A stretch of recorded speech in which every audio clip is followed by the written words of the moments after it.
Bum, bum.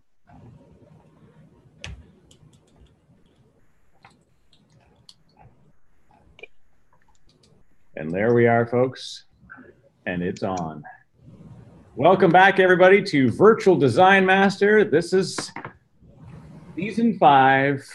We are technically in, I guess, episode 6, I believe.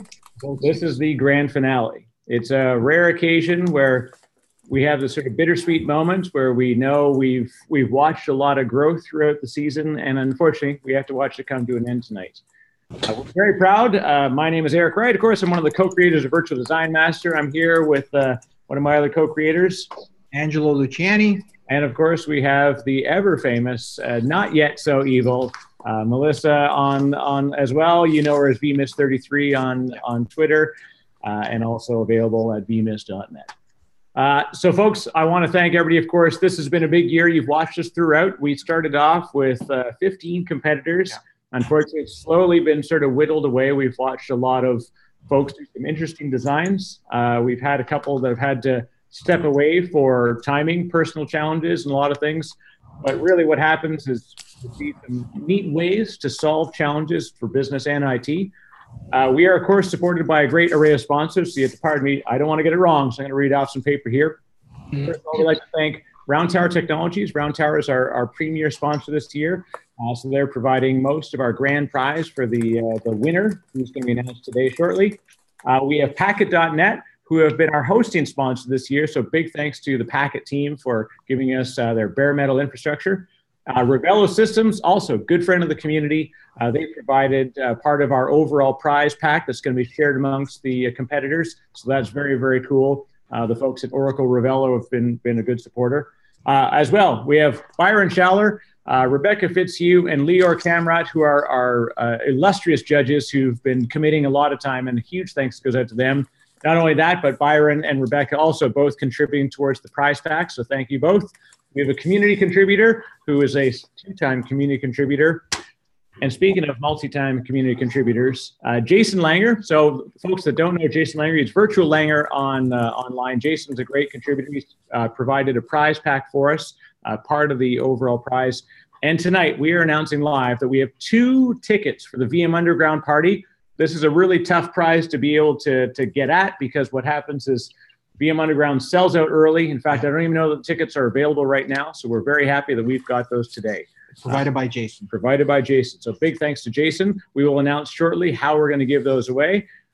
We also have Frank Denneman, who provided 10 copies of the your host resources deep dive for 6.5. Those were given away along the way. In fact, they're going to be in the mail starting the next week.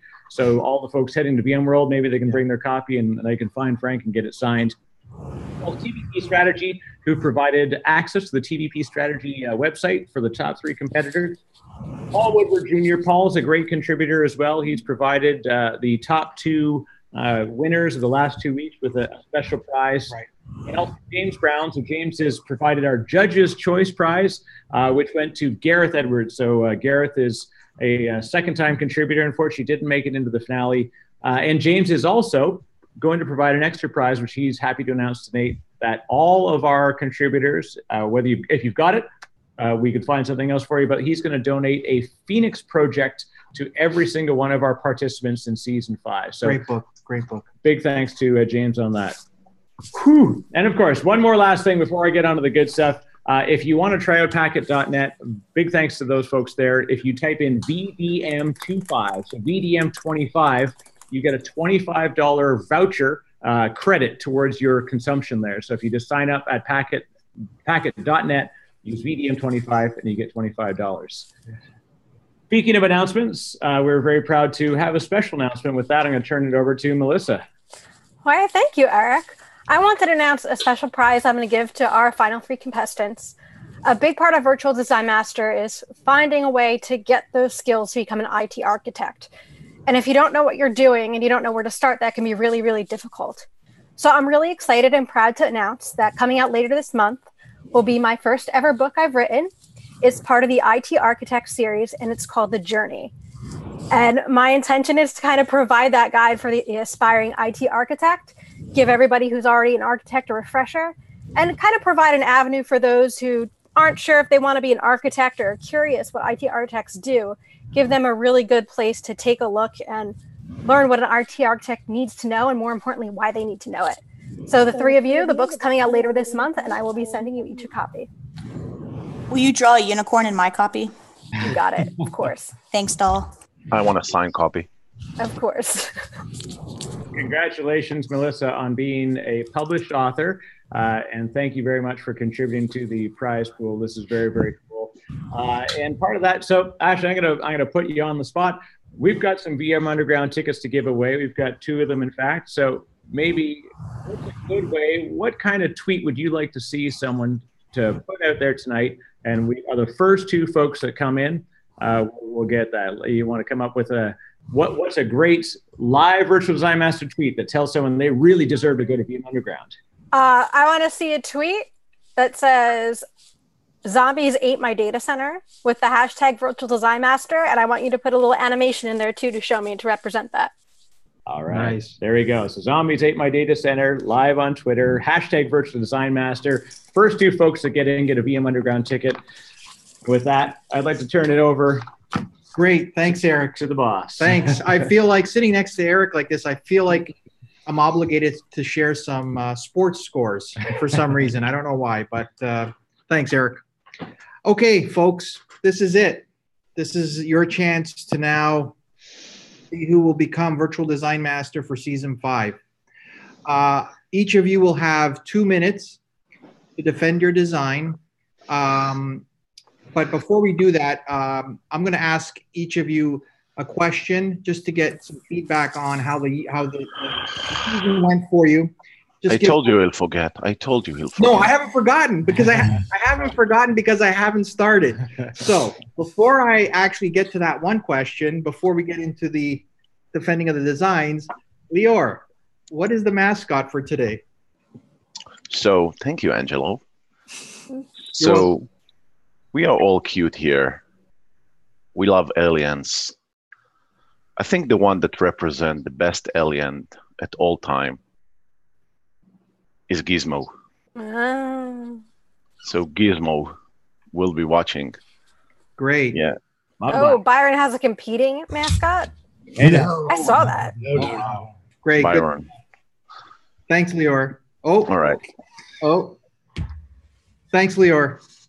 Good stuff. Let's go. Okay, great. Let's get right into this. Adam, how are you tonight? I'm well. Good stuff. Before I ask you to, before your 2 minutes starts, I just want to ask you, what one thing surprised you this season about VDM? The level of competition. I didn't take these guys lightly, and I knew I was going to have to work hard to compete against them. So I think the level of skills represented here, just from a competitive standpoint, was great, as was the difficulty of the challenge, appropriate. The amount of time we had and the amount of difficulty were in alignment with what we could do here. So I think that was all great. Great. Thanks, Adam. Okay, Adam, you have 2 minutes starting now. Great. So one of the key requirement here was that we had to provide an infrastructure for the Utility Muffin Research Kitchen that was capable of hosting resources for 3 R&D tenants. Now, these would be sharing the infrastructure both from a compute and security standpoint. So what I wanted was an environment that was capable of hosting all of these planned workloads, code repositories, system logging, website hosting to start, but also planning to support other types of workloads that maybe weren't in a containerized format. So this is why I selected DCOS as the foundation for my environment. Now, I've utilized the three hosts in the best way that I saw appropriate by creating one master, one private node, and one public node. So while we do have single points of failure here, I thought it was good to represent all of the architecture.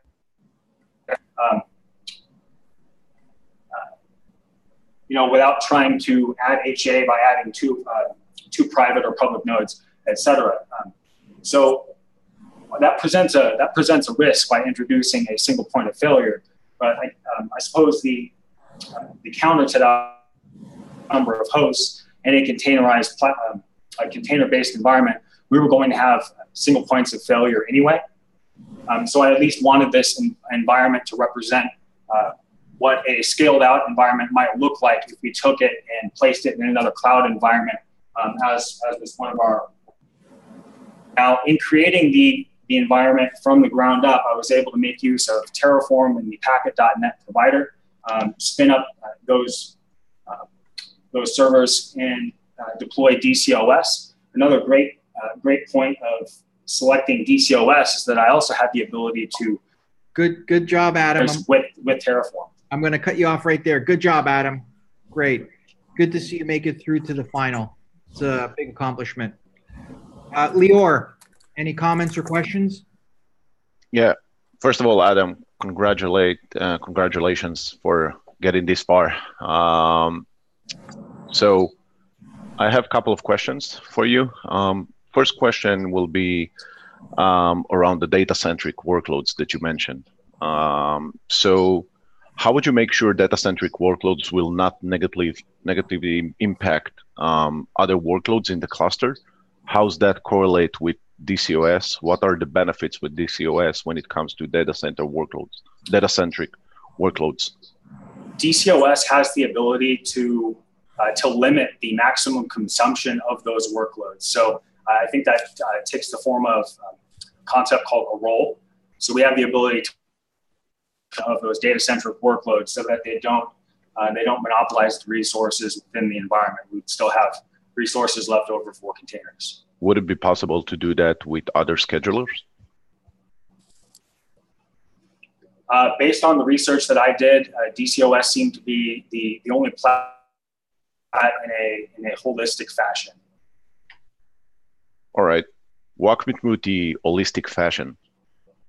Like, what do you mean when you say in holistic fashion when it comes to DCOS can run data-centric workloads along with miscellaneous workloads?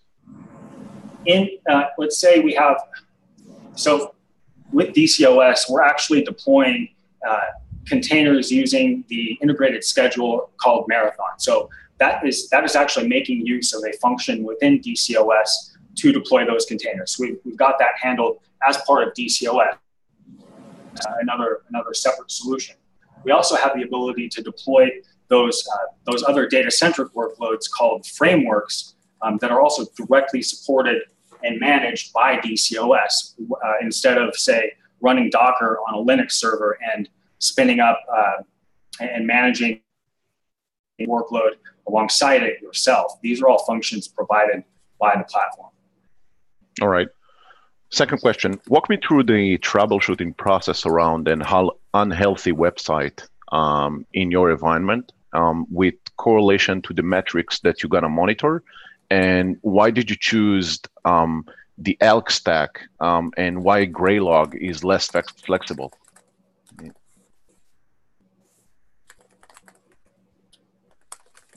I suppose I chose ELK because it brings together those three components and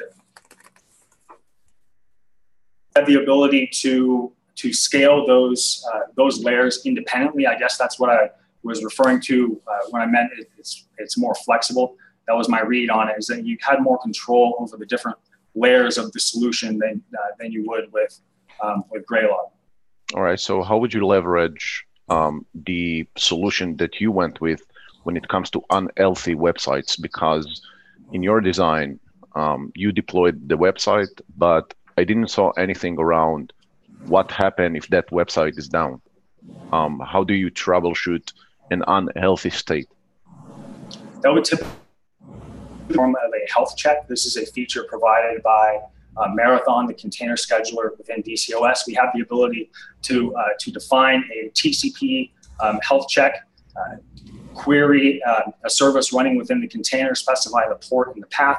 If the scheduler notices that responding as expected, it has a number of thresholds that you can control that will, if they're exceeded, terminate and restart the workload. So the number of failures in a row would be one.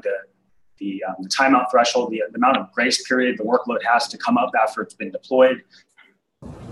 the number of seconds, consecutive seconds between a failure would be some of the parameters associated with those health checks. All right, but and that's okay. I was looking for more like from the application level kind of metrics. What would you choose? But that's fine because like you explained the metrics from the container standpoint and how that fits with Marathon. But if you have your Elastic Stack in place, you can leverage that in order to monitor the website or do some analytics around that, which is more the applicative level. But that's fine. That's all good. And so, yeah. So, all right, Adam. Thank you. I do have one last question, if you might. So I was thinking asking Byron to dance with me. So which song should I go with? My Heart Will Go On by Celine Dion, Blame It on the Boogie by Jackson 5, Careless Whisper by Wham, and When a Man Loves a Woman by Percy Sledge. Go with the Celine Dion. I think you guys would be great. Personally, my favorite will be Careless Whisper because I'm a gentle lover. So, all right, but thank you, Adam. Oh, I'm totally with you on the Celine Dion. Yeah. Totally honest. Good. All right. Too. Great. Thanks, Lior. It's not over yet, Adam. Rebecca, comments or questions for Adam? Hey, Adam. So, a couple of comments. So the first thing I want to say is you did a very good job of addressing security. You're really the only contestant that talked about security at all. So thank you for that, because that was one of the requirements. But however, there were a couple of instances in your design where constraints were listed as requirements and vice versa. And, for example, you said utilize Terraform to provision the base environment and deploy hosts within Packet.net. You said that was a requirement. That's a constraint. Okay. And there's a couple of instances in your logical design where you called it conceptual, right, and vice versa. But definitely a lot of progress throughout the season. So you mentioned you finally we locked down some of the details of your SLA. You thought I was going to forget about your SLA this time, right? So thank you for hammering out some of those details. So my question here is your RPO. It's 1 hour, right? Right. Okay. And your backups and your snapshots are done hourly, right? Correct. So how do you ensure that you're meeting that RPO? Like, what if that a backup job takes 30 minutes to complete? Now your data is aged at 90 minutes. Are you still meeting your RPO? It's a fair point. I guess given the initial data footprint, I wouldn't expect that the backup or snapshot process would take that amount of time. But I totally see your point. As the environment expands, if we start to see that we're not completing those processes, I think it would be appropriate to make those tasks execute more frequently. Okay. So this is kind of a snide question. So this doesn't count, Angelo. So you say that Docker is the accepted industry standard container format. This was universally accepted by whom? Just based on my review of the available cloud platforms, what they accept, one of the key requirements is that this had to be oriented toward a potential multi-cloud deployment. So in assessing the available public cloud providers, it appeared to me supported container format. That's how I came to that conclusion. So how would your design be different if the constraint of using Terraform weren't there? If the constraint of using Terraform were not there, I was actually looking at using another tool, Ansible, would have been deploy the infrastructure initially and manage the containers using the same tool, which is really what I was going for here. I didn't want tool sprawl as was present in some of my previous designs. I wanted to get it all done with one tool. Okay, thank you. So last question. You're having a dinner party and you can invite 3 people that are famous, dead or alive. Who do you pick 3 people right now? Who are they? Well, I can answer that for him. He'd pick Eric, myself, and Melissa. That'd be a really terrible dinner party. But I defer to Adam. Go ahead, Adam. Mike Tyson, and Bill Hicks. Good. Thank. All right. Good answer. Thanks, Good Rebecca. answer. Thanks. Byron, you're up. Do you have any comments or questions for Adam? Yeah, Tyson was a good pick, man.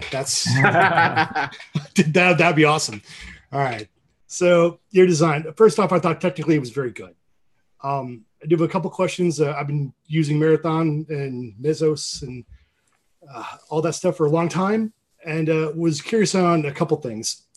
The first is you're using Metronome or Systemd to do scheduling tasks. Can you expand on that and also comment on why you did not go with a framework like Kronos to do that?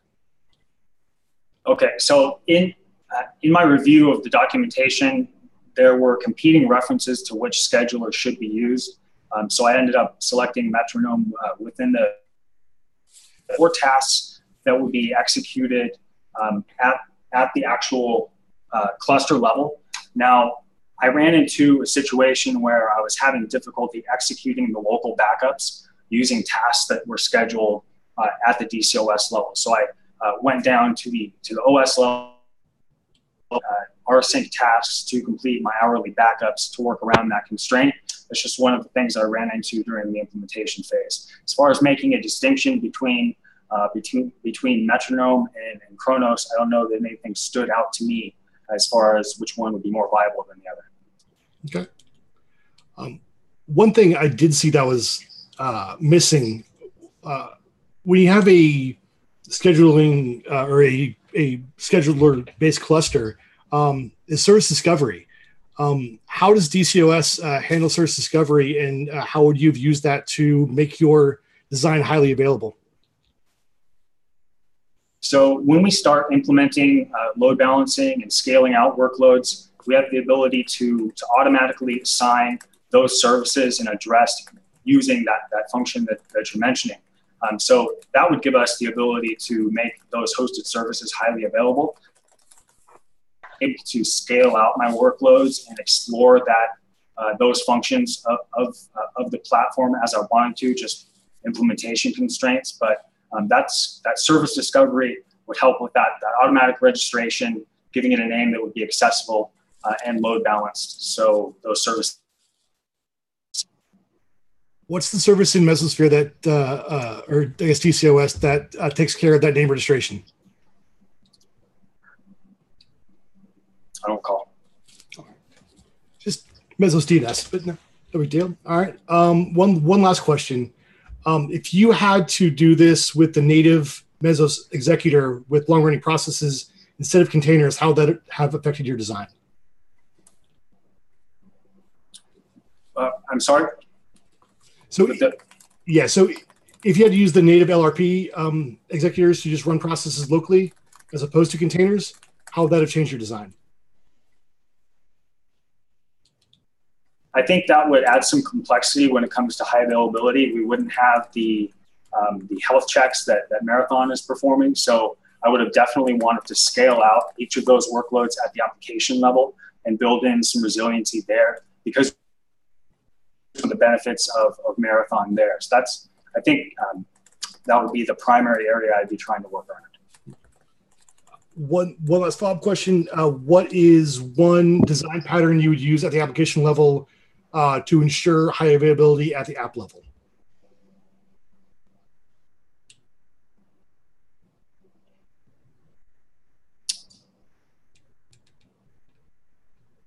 I can't name it. All right, no worries. All right, I'm good. Thanks, guys. Yes, sir. Great. Thanks, Byron. Wait. Oh, One more thing. I don't want to pull a Kanye here, but Lior did give you some homework, and specifically he said, tell me a joke, not write me a joke in your design. So please. Yeah, Lior. Adam. What the fuck, Adam? I just can't win with you guys. Okay, so I'm going to go ahead and use the ones that I wrote. Let's see if they have a better impact. So, I'd like to hear the jokes he wrote. I like to see him deliver them in person, personally. Okay, where's the best place to hide a body? Where? Page 2 of a Google search. That's hilarious. that's good. That's awesome. A sequel statement walks into a bar and sees 2 tables. He says, "Can I join you?" Only Melissa would laugh at those. Good, I think they're great. good crowd They're here. great. Good. Okay, thanks. Great. We need a joke prize. I think we saw that one go over the top. I love it. Good. Melissa, you're fired. Those were fantastic. Good stuff. Great job, Adam. You should be proud of making it to the final. So good on you. Kyle, how are you? Yeah, I'm good. Tired, but yeah, okay. You kind of wavered there, but it's okay. We'll go with that. Before we get into it, Kyle, what one thing surprised you this season about VDM? Probably the amount of work in the kind of reports and the research. To be honest, was probably a bit naive thinking on that front. But yeah, it's definitely been a lot more work than I realized. But it's been good. I've enjoyed it. I've learned a lot. Yeah, it's been good. Good to hear, Kyle, and congratulations for making it this far. Yeah. Thanks. So with that, you have 2 minutes starting now. Yeah. So this design this challenge got the better of me. As I wrote in the design, I originally started going down the kind of Terraform route, and on their sites there's a few guides on doing Mesosphere, just like Adam's mentioned there. And I started to do that, and the kind of learning curve for me on that was, to be brutally honest, was probably too much, and I was burning a lot of time, and I did burn a lot of time in it. Eventually got down too many rabbit holes, and went eventually with Docker and Docker Swarm. It was more to the fact that I understood, more I could hands on and actually do it. So I went with that and thought, right, well, I'll start moving into getting, one of the requirements is to kind of display the VDM website. So I started then trying to package that up into a Docker container to try and run inside my swarm that I had set up.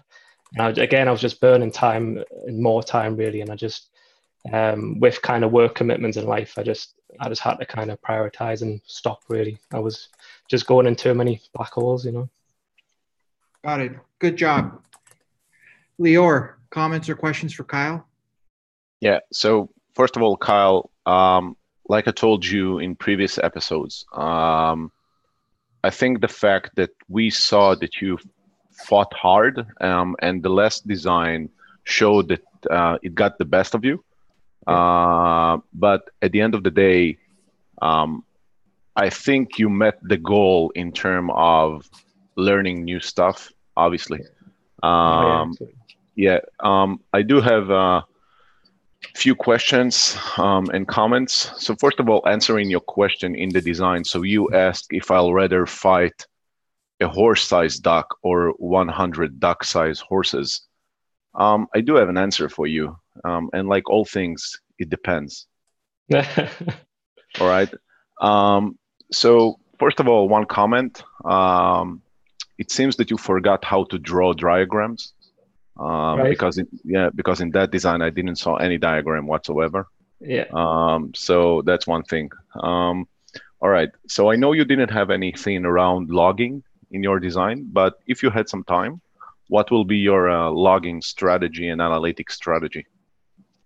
Well, I had planned on looking at some sort, because I included Splunk in a previous version. Now, I don't know how much of that is open source, but I just want to see how I was going to look into those kind of avenues and alternatives to that, and that was the route I was going to go. Just if there's a good example for an unopen source product, is Splunk.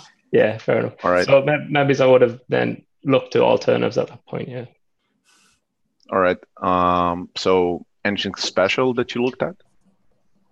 No, because I didn't. To be honest, didn't get that far. That's what the route I would have gone. I would have looked at alternatives at that point. Yeah. All right. So why Docker Swarm?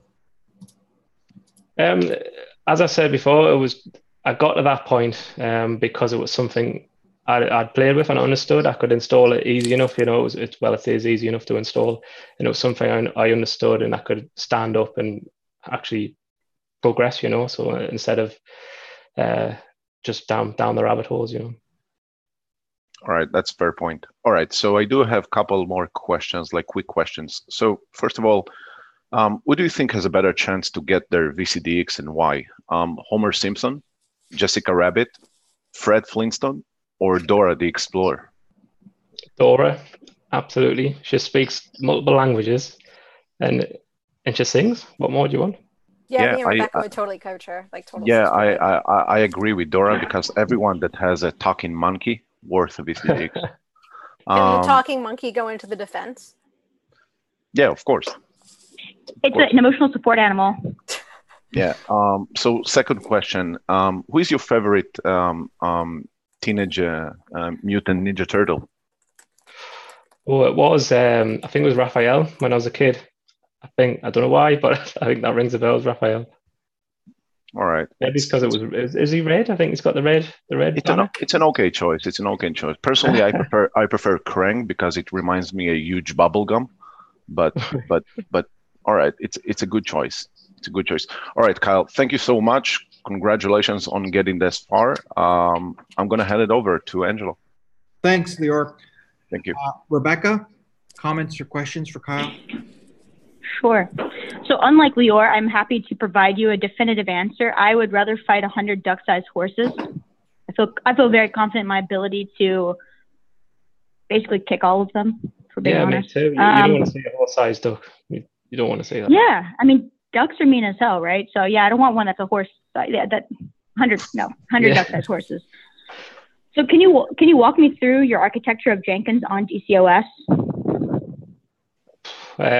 On DCS, no, I couldn't. The idea was to put Jenkins. Well, I did put in kind of a container, so it was just maybe to put it within the schedule, so it can schedule. I wouldn't know how to architect that. No. Okay. So your justification for using Docker Swarm, you said you wanted to provide native clustering for Docker. So could you have accomplished that any other way?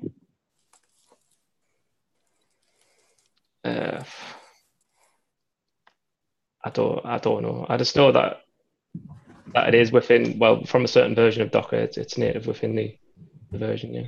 Okay. Then so if I were to give you a new requirement where I said that everything had to have certificates, use certificates for signing, so we're basically introducing PKI into your design, how would Docker Swarm change with PKI? I don't know.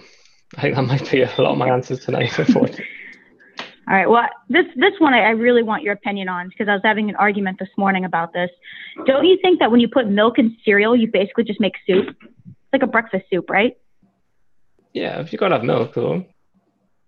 Yeah, it's just breakfast soup. Okay, thank you. You proved me right. That's all I needed. Right. Thanks, Rebecca. Thank you, Kyle. Byron, comments or questions for Kyle?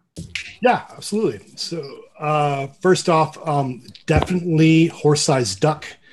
Duck is my favorite food, and you kill it, you get a bunch of duck meat. That sounds like a great idea. And Dora was the right answer as well. All right, so I'm going to go back to Jenkins for a little bit as well here.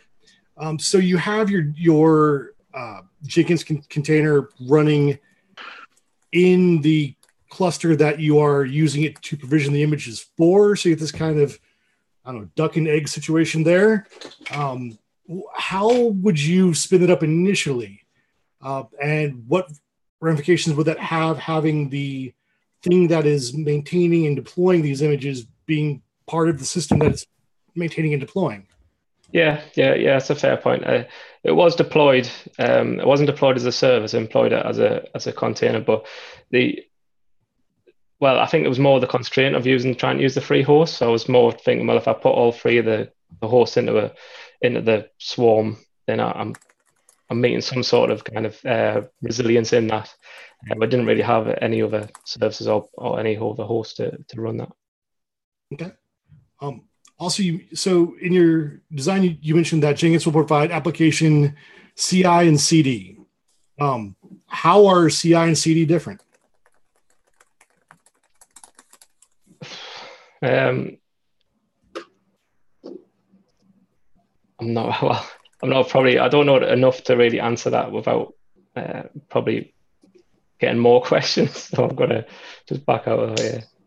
No worries. Yeah, it's all kind of new, and I learned that I looked into it in the last challenge, so it is all kind of new to us. Yeah. Sure. No worries. Yeah. So CI really is just the whole process of testing automation, and then CD is really when you get into testing plus deployment automation all the way through, prod at the end. Okay. Right. Cool. Okay. One other question. So you mentioned that there's no other tools needed to get Docker Swarm up and running. What other tooling after it's up and running would you use to provide other services? What other tools could you have or services provisioned to make it more available, more robust, anything else? I suppose a configuration management tool, something like something like Ansible might be able to do it. Again, it was part of my plan to because I know the Docker commands I put in were kind of manual commands, was to either use something like Terraform or Ansible, a configuration management where I could, I could try and automate that. But again, I just hit brick walls really. But it was part of my plan to try and answer those questions in the design. I just didn't get that far, to be totally honest. Okay. One last question. What's the most useful thing you've learned doing this? I've learned a lot, to be honest with you, and I don't give up on a lot of things easily. It has killed us a little bit because I don't give up. I don't let things go easily. But I just had to prioritize time. I burnt a lot of time on this, but I have learned a lot of things that I can't even read off the top of my head. And it's a whole new subject for me. And I'm an infrastructure guy at heart. VMware guy. I think that was clear from the start. And this is a whole new subject, and it's definitely something I am interested in now further, and I will be looking at a lot more with interest because I've got, even from a few weeks, I've got a lot more understanding of it already. Awesome. Good job. Thanks. Thanks, Byron. Good job, Kyle. And you should be proud of making it to the final. The folks really have seen you grow over the short weeks that we've had this season. So great. Good job. Okay, thanks. Chris, how are you? Good, thanks. Yeah. Good to have you on. Congratulations on making it to the final. Thanks. And what one thing surprised you about VDM this season? I think the amount of things I've had chance to actually play with. I think it was one of the things I was hoping to do, but the amount of things I've learned and tackled for the first time and got some real enjoyment out of, and also the kind of things that I know I can apply in my professional my life, I think actually will be really useful. Great, good to hear. Chris, you have 2 minutes starting now. So my plan for the final challenge was sort of made up of 3 parts. The first part was to choose an infrastructure management platform. The second part was to automate the resilient deployment of that platform. And then finally was to build out the required services from the brief onto that resilient platform. In choosing the management platform, I wanted a solution that was easy to deploy in a HA setup, something that had good documentation, supported coexistence between the management plane and the container schedulers on the same host, something that was open source, included things like deployment to other cloud platforms, and had an application catalog. I spent a few days looking at things like DCOS, Cloud Foundry, Kubernetes, and Docker Swarm, but ultimately I settled on Rancher as I felt it met all of those requirements. With the platform decided upon, I set out about automating the deployment of Rancher with Terraform. It's important to me that I wanted to automate deployment of a platform that could automatically recover from failure of a single host. And without this in place, I didn't feel comfortable moving on to the deployment of additional services if the underlying platform was not resilient. And that's where I came unstuck because I became somewhat obsessed with getting it to work. I hit one snag with my limited bash knowledge, and that took me way too long to resolve. And by the time I'd resolved that, I'd really only had a couple of hours really to finish off the design, throw up GitLab on there, and kind of hand it over and get it handed in. So I did my best. I worked on the challenge whenever I could, but I feel kind of disappointed that I didn't manage to meet more of the objectives. I was kind of looking forward to doing those pieces. Great, good job, Chris. Lior, comments or questions for Chris? Yeah, so first of all, Chris, again, congratulations for making this far. I think that you started pretty slow, in my opinion, but the fact that we are speaking right here, top 3, shows something. I think you show consistent growth and I love the fact that you every time went out of your comfort zone. It shows, right? I do have some questions and comments around your design. So first of all, and I'm gonna leave Byron with the Rancher stuff here, but I want to talk to you about a design decision that you make around source code and container images will be synced to external sources. So you made that design decision. So I would like to get your opinion or your process around how would you make sure the containers repositories are synced and aligned at all times? What is the process around that? How did you make sure that those are aligned? How did you make sure that if something is not aligned, you make it so what's the process around that? So yeah, ultimately that was kind of part of my logical design that I didn't really get any further in exploring my physical design to work out exactly how I'd do that. I put it in as a sort of a backup, so outside of the individual packet environment. So it ideally you wouldn't ever have to use it, but it would be there to use. I guess I was planning on using. I'd looked a little bit at GitLab and the ability for it to push to GitHub. So if there was a commit or a push into GitLab was made, then that could trigger and go into GitHub, or I could use some kind of service like Jenkins or something like that to put some additional steps in there. Potentially the additional steps I could put is some kind of MD5 hashing, or to check that there was consistency between the images that were moving from one place to the other. How would you mitigate the fact that you are writing the one in order to do those kind of syncs? How would you plan for that? Sorry, in what way? In way that the sync will have to happen over the internet. Yeah. So how would you plan for that?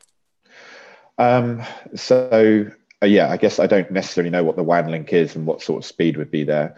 So I probably need to use some kind of technology to sync it if it could be broken up. So maybe BitTorrent or something like that to sync it up. Anything around the build process that you might use in order to mitigate the fact that you don't know what the bandwidth that you have available? Well, I guess I could look to sync the actual repository itself rather than any artifacts that were made. So I'm syncing smaller changes. Yeah, not sure. All right. So another question I have for you is around the HA architecture. So you mentioned some HA concepts with external volumes to your MySQL nodes, but I didn't saw any real HA like design around that. So can you walk me through it? Yeah, so I would have sort of had two phases really in. So the first phase would have been high availability for the Rancher servers. So both of them were pointing to a single server where MySQL was running. So if the one server that didn't have MySQL running on it failed, then the other server would be able to take over. But if the server with MySQL running on it had failed, that would have taken MySQL down. So there wouldn't have been a HA capability there. And that would have been a manual process to mount the external volume, which is why I put it on an external volume, so that could be mounted on another host, and the MySQL container spun up pointing at that external volume, and the database would have come back online. But so that gave me some resilience, I guess, but didn't really give me any high availability. So I guess that's kind of a mistake in that statement in my design. The next stage would have been to put some kind of highly available MySQL service in place. I forget the name of one of them I looked at, but yeah, I can't remember. But that would have allowed me to deploy MySQL on multiple hosts and make that highly available that way. All right. So this points me to the next topic around the persistency of the storage, and how did you make sure that your persistent storage is designed in an HA fashion? So again, that was something I didn't really get to achieve. If you look at my Terraform, there's a small hint in that because I installed the NFS service. So the idea was I would put NFS in and then use Rancher's storage volume to mount that NFS to give persistency to my containers. So what will be the number one problem when you're using NFS for persistent storage? Well, because I'm not replicating that NFS between anything, if that single host that was providing the NFS, it would have failed. I guess also locking if it's being presented from multiple hosts. So one of the reasons I chose Rancher initially is I saw on their website support for Gluster, and they're also looking at some other technology, which I forget, which is in beta at the moment to give a distributed storage service in containers. So that would have been something I would have just used NFS off one server like the MySQL design, and then that would allow me to recover, but not automatically from the failure of that one host by moving the external volume. But look at highly available. So one of the things that you should consider when it comes to NFS is because it's a network-driven protocol, the number one problem that you will have is IOPS, right? This will be your bottleneck. Not your replication, because GlusterFS is also a good choice, but again, it's a network-driven protocol, and IOPS will be your bottleneck in that kind of scenario. All right. So do you prefer easy to set up or highly available? Because you mentioned it during your design decisions. So when you went with Rancher, and again, I'm not diving too deep into the Rancher stuff, but like, what is your preferation? Like, easy to set up or highly available? So I guess I was trying to have my cake and eat it by finding something that had some documentation and looked easy to set up in a highly available setup fashion. So, and that's why I kind of settled on Rancher. All right. I could have stood up Kubernetes, but then starting to look at the documentation for that, and also for OpenShift Origin, it just I was completely lost. Whereas Rancher seemed fairly succinct in the documentation about how you set up an HA fashion. It's a fair point. All right. One last question before I'm handing it over. Which item has better chance of killing you if it will fail on your head? One of Paul McSherry VCDX mind maps? A bag full of IOPS produced by the latest Michael Webster Nutanix benchmarks? The new storage design and implementation in vSphere 6 1,200-pager book by Mustafa Khalid?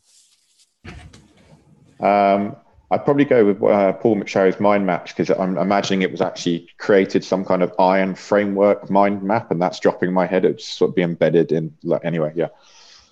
It's a good choice, but I will have to go with Mustafa Khalid book. 1,200 pages of storage in vSphere. That's just too much for me. Yeah, the photo looks fairly epic. It's almost like you can't see the container shipment that sort of dropped the book in the background. So, by the way, I heard that he dropped all the NetApp stuff from that book. There ain't no way he dropped NFS, hon. No way. Thank you, Chris, and good job. Thank you, Lior. Rebecca, comments, questions for Chris? Honestly, I'm with you on the Paul McSherry mind map. I don't want to lie. I know you're a Paul McSherry fanboy. I am a Paul Mc. I think you mean he's like a Beatle. I'm just like a big fan of his music. So your conceptual, logical, physical design was nearly flawless. So bravo, it was very good.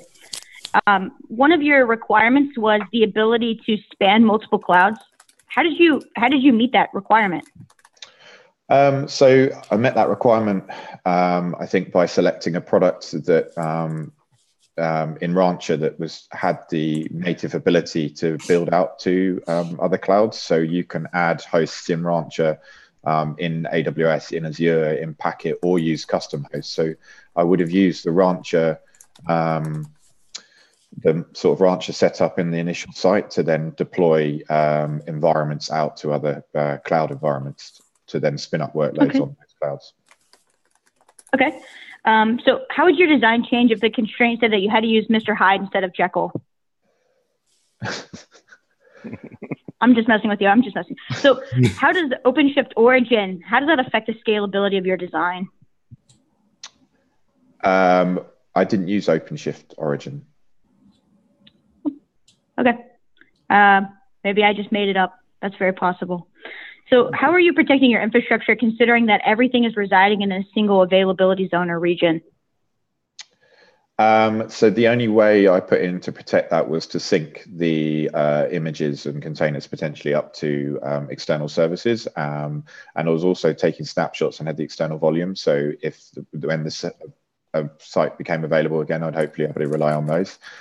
Going forward, then I would set up an additional site, I guess, and then be able to replicate some backups to there. What's your SLA? I haven't defined one in my design.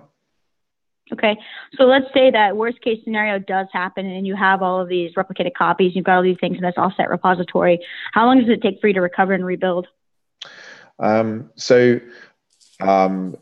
The Terraform script that I designed, I would have to amend to, well, it allowed to point to a different site, so you'd be able to spin that up.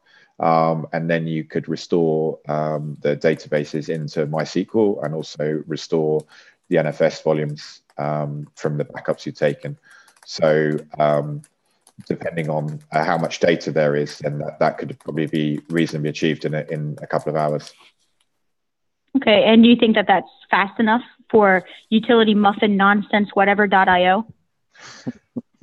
The research kitchen, Rebecca. The research kitchen. I think sure, whatever. I think given this resiliency within a single site, that's an acceptable RTO for the loss of an entire site if you didn't have another site available. Okay. I mean, I guess it just really depends on the SLA that doesn't exist, right? Yeah, so that meets the SLA. The SLA is 0? Yeah, well. Okay. So if you could describe your design this week as one song, what would that song be? Mr. Upright Vinyl. Something disappointing and melancholy. Although off the top of my head, I can't think of anything. No pressure. What's the song? Well, something I was listening to cheer myself up, I would say Lucky Man by The Verve. Okay. That sounds like a Sherry answer, so I'll accept it. Great. Thanks, Rebecca. Byron, any comments or questions? Yeah. So first off, Chris, nice job. I'd like to reiterate what Rebecca was saying. I guess the first episode of this season, I said that I really wanted to see someone get conceptual, logical, and physical, and this is the first design I think I've seen all season that actually did. And that's one of, I think, the hardest things for people trying to move from being an engineer to an architect is to understand that concept. I think you did a very nice job of that, so good job there. Also, I was disappointed. I was really hoping to read some more about Cloud Foundry, and instead you threw in some Rancher, so that's fine, I guess. So about that, a few questions around your physical design section. So first is, when you say that Cloud Foundry has limited bare metal support with Rack HD, what do you mean by that, and is it actually supported? Yeah, so Cloud Foundry was kind of, along with DCOS, I think my initial choice to look at deploying. And as I said, I was looking for something that had good documentation and I could deploy and looked kind of easy to deploy.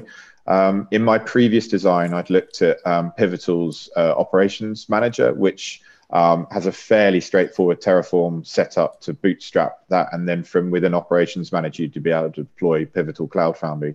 But because we had to use open source, I then had to kind of go back to Cloud Foundry and deploying that. And the first step with that is to get Bosch deployed. And at that point, I just kind of went, this looks way too complicated. I looked at Rack HD, but there was I didn't actually include it in my design. I had some references for just pages that didn't exist, and the documentation within Cloud Foundry for using Rack HD. And I spoke to the Packet.net guys, and I sort of got a bit lost with how that might work with custom Pixie and things like that. So that kind of, I ruled that out. I wanted to use Cloud Foundry because that's where I'd been going in the previous few designs, but I kind of had to, with the limited time and had to get something up and running, I just kind of decided it wasn't really the right avenue to go down. Oh, no worries. Yeah, so I like Rack HD quite a bit. If you want to find out more about that, how it all works, if you join the EMC Code Slack channel, there's some Rack HD folks there who wrote it, who'd be more than happy to help you, I'm sure. But yeah, I would not rule that out for the future because it's a good product. So when it comes to Rancher versus Mesosphere versus OpenShift's version of Kube versus Diego with Cloud Foundry, can you explain a little bit about how each of those schedulers differs in how they operate? Probably not really. I chose Rancher because it supported multiple schedulers and some of the biggest schedulers. It's built on Cattle, and that's what I left in place because it comes up with Cattle, and in reading it, and Rancher is kind of built on that. There's as well, mainly because Kubernetes, from what I'd read, looked fairly complicated to set up in a highly available fashion, and I wondered if Rancher would kind of help do that deployment. But I thought by choosing Rancher and it being able to deploy multiple schedulers and manage multiple schedulers would give the application team options and infrastructure team options to choose, to not just be stuck with one scheduler, to choose different things. Why are options good to have? Well, if you meet a roadblock or something that doesn't work or isn't compatible, there's between Kubernetes and there's different applications that can be deployed into them, different things in the catalogs that have been packaged to go into those in the Rancher catalog. And also, if you're deploying to different clouds going forward, they might not necessarily be compatible, I guess, with or be so easy to deploy or something out the box. So you might want to choose a different scheduler for that reason. Okay. Nice. All around, nice job. I think you've shown some real progress this whole season. It's really been fun to watch. So thank you. Thanks. Great. Thanks, Byron. Good job, Chris. And again, you should be proud making it to the final this year. So I think, Eric, you have a few things to share. Definitely great defenses. We've had a lot of really interesting products that were covered. We've had a lot of folks who tested some areas. Hey, why don't we wait a second? We're seeing on Twitter that there's stream issues. We did notice that we actually just tested the stream. Luckily, it looks like we're okay. Are we good? We wouldn't want to disappoint our viewers here. We are back online. We did have a bit of a stream issue, so hopefully folks refresh, they can catch us back because this is a rather important moment in it all. We are about to announce Seasons 5, our winning set of 3 folks here. So coming into the final, we've got 3 great competitors. So Kyle Jenner, we've met Kyle for the first time this year through the event. So this is great, Kyle. It's been a pleasure to watch your growth through the whole thing.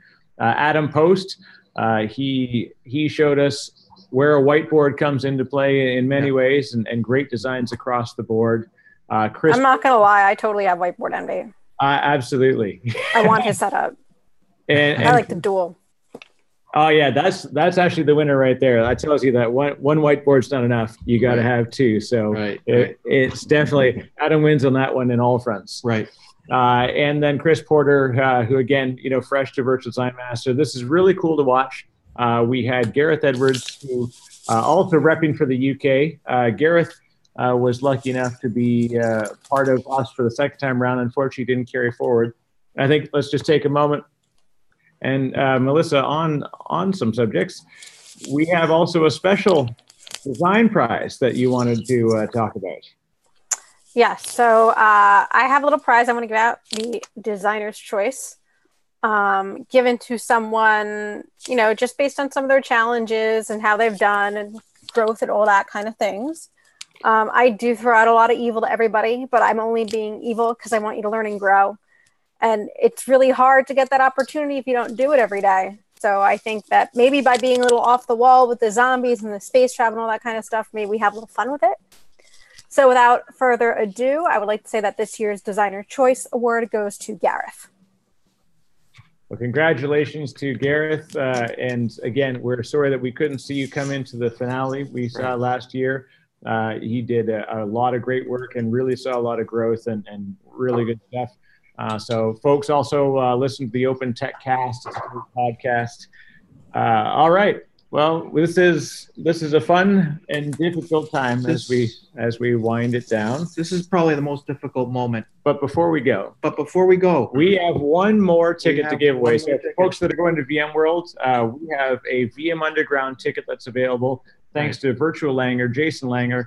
So the next person that tweets that zombies ate my data center with a hashtag Virtual Design Master is going to be able to attend the VM Underground. So that's a $40, very challenging to get tickets. So big thanks again to Jason and all the folks from the BBC as well, and the VM Underground and V Brown Bag crew that run that event. It's a great community opportunity to meet folks and get involved. Yeah. And with that, I can't believe only one person took my zombies ate my data center bait. Really? I think that we'll blame it on the stream. That should we get the OG Virtual Design Master stickers made that said like zombies ate my infrastructure? We may have to go old school on that one. And of course, actually on that subject, find us at VMworld. We will be all at VMworld. So all the creative team is going to be on site at VMworld. You can track us down. Just of course, dig around, find us online. We've got Angelo Luciani, we've got vMiss33 and Disco Posse. We do have some stickers, including some of the OG Zombies Ate My Data Center or My Other Home Lab is a Cloud. So I never did get a good takeoff on that one. But come on, think about that. That was 4 years ago, 5 years ago, 4 years ago. My Other Home Lab is a Cloud. Now it's kind of like a thing. It's kind of it might actually be like your home lab might actually be the cloud. Like, maybe it's a multi-cloud now. Maybe we should multi-cloud. Multi-cloud, yeah. My home lab is a multi-cloud, right? So this is the tough part. This is where it comes down to the end. Yeah, and we're at the top of the hour. So I don't think there's any skirting around this. Let's start in reverse order. It's the difficult thing. We want to thank everybody for being a part of this. Everybody's done a great job. No one walks out of here losing because everybody did a great job to first be involved, to get to this point, to even get through the competition. There's a lot of things that go into the decisions around designs. Big thanks to our judges. And with that, Angelo, who is going to be our number 3 this year? So number 3, and it was great to get to know you during the competition. Looking at my list, checking it twice. Did we get this verified through accounting and all that? Yeah, we did. Okay.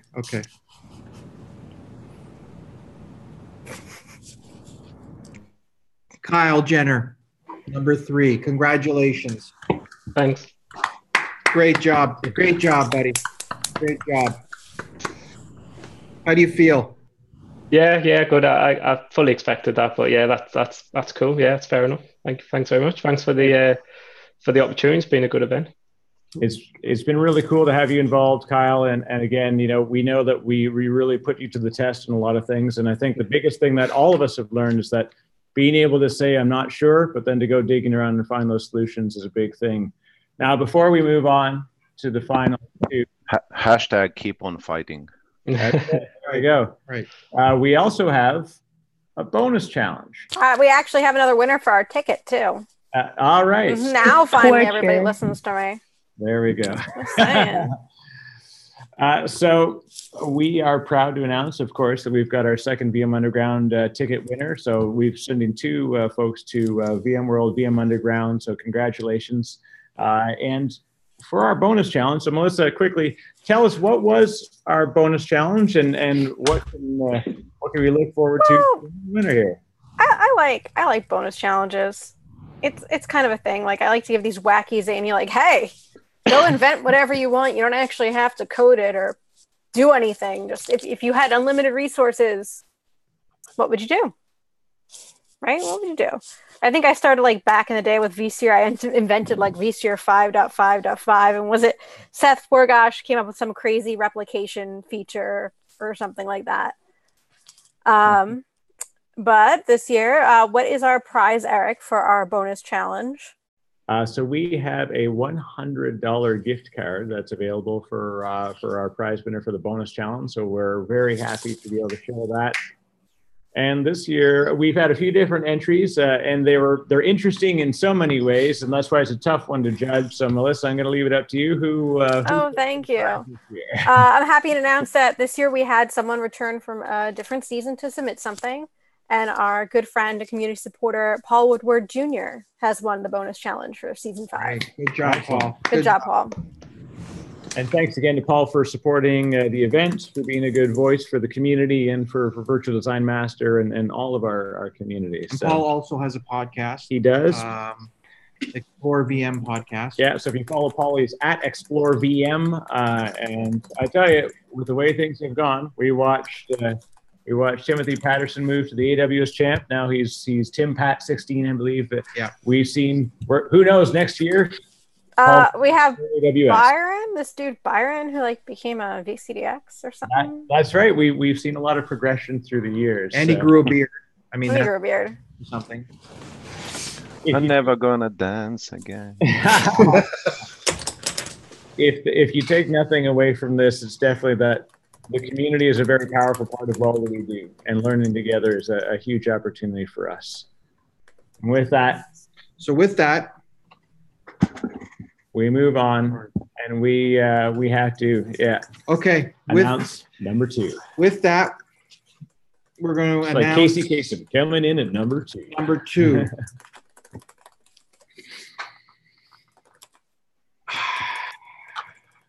Are you folks ready for this? Adam, Chris, you ready? Chris, Adam, you ready? Yes. Kyle, you ready? Kyle's feeling good right now. He's okay. He's free. Some stress is off. Okay. Second runner-up, Virtual Design Master Season 5.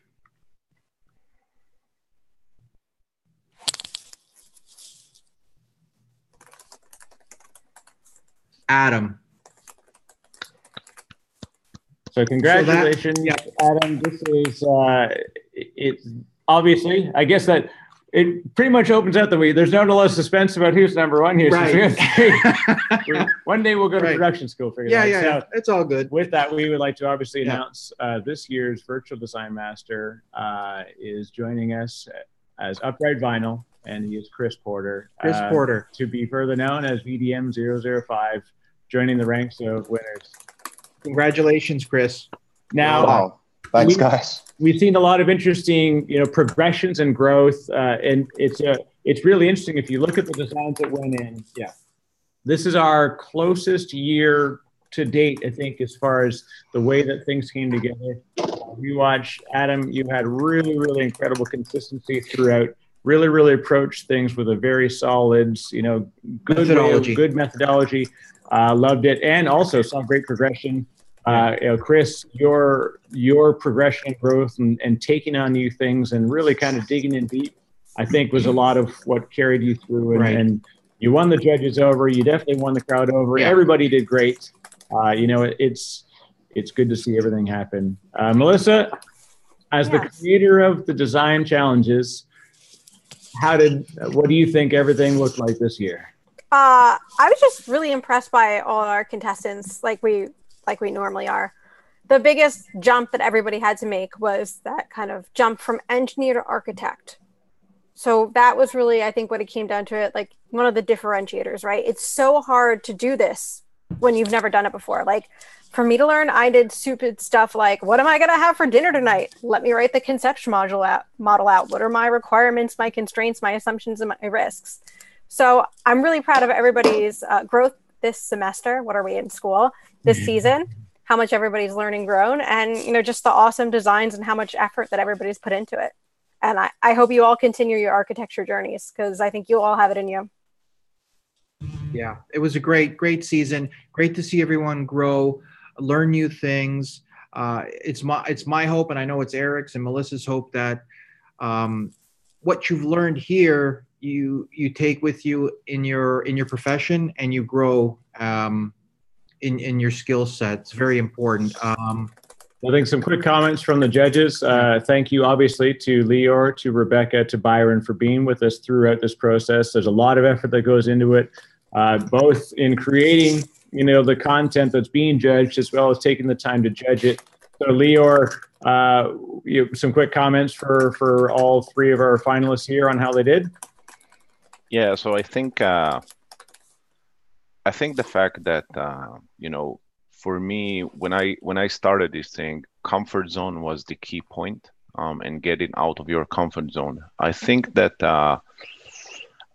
was there were some great out of the comfort zone scenarios and solutions that we saw throughout the designs. I looked at architecture skills more than engineering skills. That's just what I looked at, and I can relate to doing stuff that I never done before, and I saw that in the contestants. So really great job. I think it was like, when I read the designs, when I read the challenges, we had, I don't know, like 2 days, 3 days to review them. I'm taking my hat off to the contestants. Very good job. Like, it's hard, really. And I asked the participants, I will send you an email asking about the experience. I'll blog about it, waiting for your answers. Yeah. Good job, everyone. And congrats to Chris and Adam for getting to second place. And Byron, some comments for our here. Yeah, so this is the second time I've judged this, and this year was really, really, really hard. We had some people really, really step up. I mean, all three of you guys really, really stepped up in ways that I don't think we really totally expected, to be honest. And that's awesome. You guys all grew a ton. That was great to see. What it came down to, I think, is a lot of the art and science of being an architect. And you can get the science part down, the engineering part down really well, but it's that next little step in thinking that adds that art to it that really gets you to great design.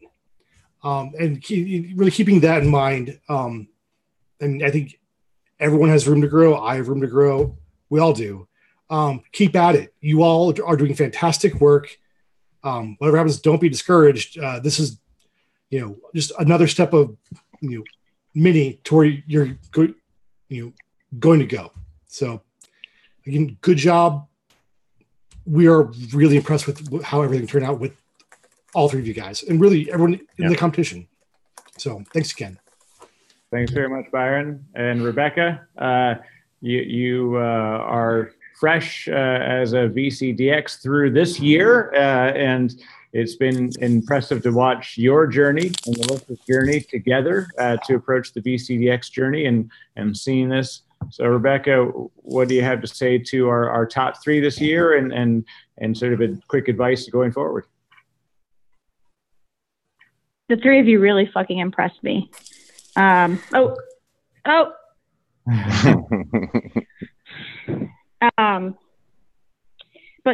yeah, I mean, I think I echo Byron and Lior's sentiments, where it really came down to architecture versus engineering. And we actually yesterday had an hour-long conference call where the three of us kept going back and forth of who is going to win, and it was excruciating to have to decide between the three of you, and especially between the top two. So I'm very impressed with all of your journeys. I'm actually going to send all three of you a message with kind of some personalized stuff of kind of like why basically, and kind of what we were thinking and there's a lot of compliments that will be added in there. But at the end of the day, who took the more holistic design approach is the one who ultimately took the crown. So congratulations to all three of you. Excellent. Well, thanks, Rebecca. And again, all three of the judges, the guidance you provided has been very helpful. Adam, I've seen some really, really cool stuff come from you, and we're very proud to have had you join us. How do you feel through your Virtual Design Master experience? I feel good. I've been a fan since the beginning of 2015, season 2. I was looking at Tim's and Damon's work, some of the stuff they were doing in the cloud and the data center. At that point, I was wondering how doing work like that. So the fact that I made it this far and I got to participate was really a great thing. So when could we be expecting you to submit for your VCDX or something like that? As soon as I'm done with AWS SA Pro. Well, you got 4 reviewers here, so use us. We will mock you incessantly, and that's a good thing. We will. Yeah, the good kind of mock. The good kind of mocking, the mock defenses, not make fun of you. It's not good. They mocked me, and it was bad. It was painful. Hey, you mocked me too. You all mocked me too. Leor never mocked me. Leor never. But it'll be productive. Yeah. I'm your splinter. That's very cool. And again, of course, Adam, good luck with your AWS SA Pro. That's a monstrous accomplishment unto itself. I do not believe we actually have the expert level design certification from AWS announced yet. I know they talked about it last year. We've got reInvent coming up in November, so who knows, we may see that. And who knows, we may have some good mentors to help to guide you down through that process. So again, Adam, obviously keep in touch through all of this. You've got a great set of fans right here who are watching live, and you're seeing on cameras in front of you. So it's been a pleasure to be here with you and to meet you through this process. I'm a fan, Adam. Now, Chris. All three of us. So, Chris, you have your submission ready to go for the August deadline, right? VCDX for August? I haven't seen it to review it yet, so I'm guessing it's almost ready. Yeah, I'm just going to submit. No mocks, no review, just straight in. I'll submit the one I did. That was only a couple of pages. That'll be fine. Okay. Yeah. So, Chris, how does it feel to be Virtual Design Master number 5? Thank you so much. It's been a wild ride. It's been lots of ups and downs. The last Tuesday, I felt so down. I'd submitted it and just kind of shut my laptop down and went. But I've had a really fascinating 4 weeks, 5 weeks. Just learned lots and played with lots of different stuff. So yeah, thanks for the opportunity. Thanks for running the competition. Thanks to the judges. Thanks to the UK guys and the Twitter discussions. And thanks to Kat and James Brown for reviewing my designs when I managed to get stuff thrown over. And yeah, thanks to my family for putting up with me late nights and working through things. So yeah, just amazing. Thank you so much. Did you prepare that pitch? He did. I have one request though. The last 2 winners have been from Europe. So I need Adam to come back next season and take the crown away from Chris. Wait, I thought after Brexit that they were no longer part of the whole Europe thing. That was. They're not mainland Europe. Oh, right, okay. Yeah. Yeah, we're gradually floating across the Atlantic. So yeah. And Kyle, it's been an incredible pleasure to watch you. I know when you submitted your final design, you could have noted that you hit some struggles with this one, but you took a solid run at it. And it's been humbling, again, to watch your growth throughout this competition. How does it feel to be a part of the top 3? You've made the podium. How do you feel about the overall experience? Yeah, good. It's been definitely worth the experience. Some of the judging's been grueling at times, but it's been good. It's there for a good reason. And yeah, I've learned a lot. I've learned a great deal, technology, and even just putting it down, like you say, learning new things onto a design. You've got to think about the design of that without really knowing the full tech. And yeah, I've learned a lot. And just remember, your designs that you've all submitted through the last 4 or 5 weeks, people are going to learn from those as they hit the GitHub pages to review.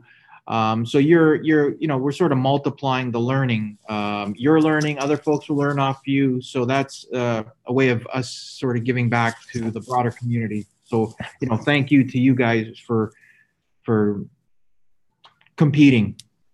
It's a pleasure. It's humbling to watch. It's like watching our family unfold in front of us at a reunion. So it's very good. Well, we are definitely into overtime. Yeah. This has been great. I wish we could keep going. Oh, wait. Did we ask Kyle when we can review his VCDX or other Oh, expert of course. level certification submission? Yeah, there you go, Kyle. What's your next certification target, and when do we see you on a VCDX panel?